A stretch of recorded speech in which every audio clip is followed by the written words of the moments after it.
Welcome to Flipside TV channel. My name is Reverend Shem Ngiki of the Kenya Southern Baptist Convention. On set, I would want to say that Flipside TV channel and myself are not holding brief for Kenya Kwanza government, but I feel I have a religious and a national duty to tell the citizens of this republic the truth, especially when I see that some quarters are playing politics of convenience with non-truths. The current Kenya Kwanza government was elected to office on the strength of its manifesto, which was presented to us, the citizens. This manifesto, otherwise called the plan, which is the bottom-up economic transformation agenda, better 2022-2027, had promises intended to transform lives of Kenyans. It is important to note that the functioning of a representative democracy is effectively built on the connection between electoral pledges and government policies. And this explains why we have new policies and we have new tax regimes. This means that every promise made during campaign period must have an intended government policy to actualize it. The below named policies, which some Kenyans have complained bitterly about, clearly explains the link between the policies and the promises we elected Kenya Kwanza administration to fulfill. So many times when we complain of this tax or another, we are complaining about the vote that we casted. However, it is important to note that our vote to this administration was the first public participation approval we did for the policies that they have brought our way. And this is if we took some time to listen to their manifesto and to read it.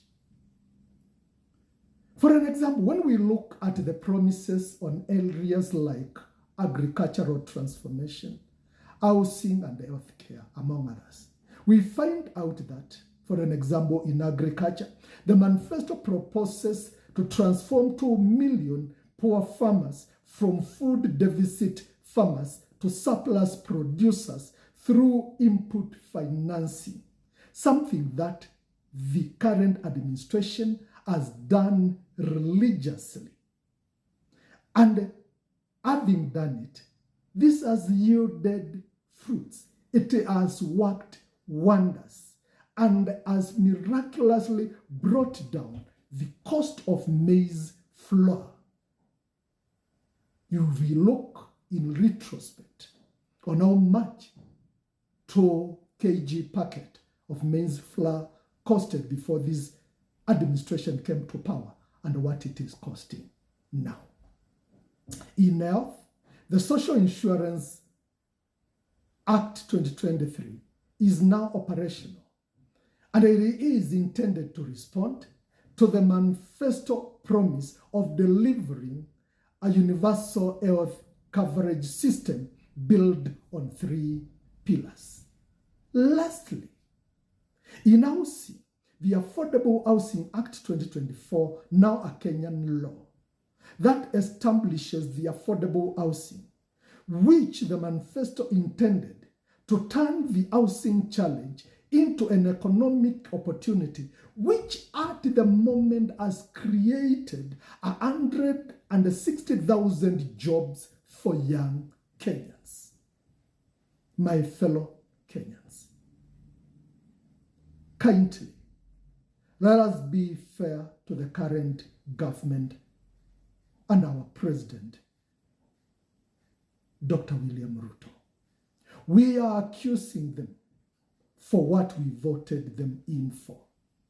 Just like the maize flour has come down, the other new policies will yield fruits soon. And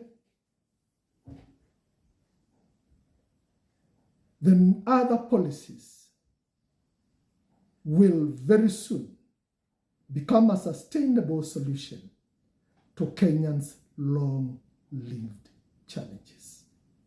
God bless you as you consider this.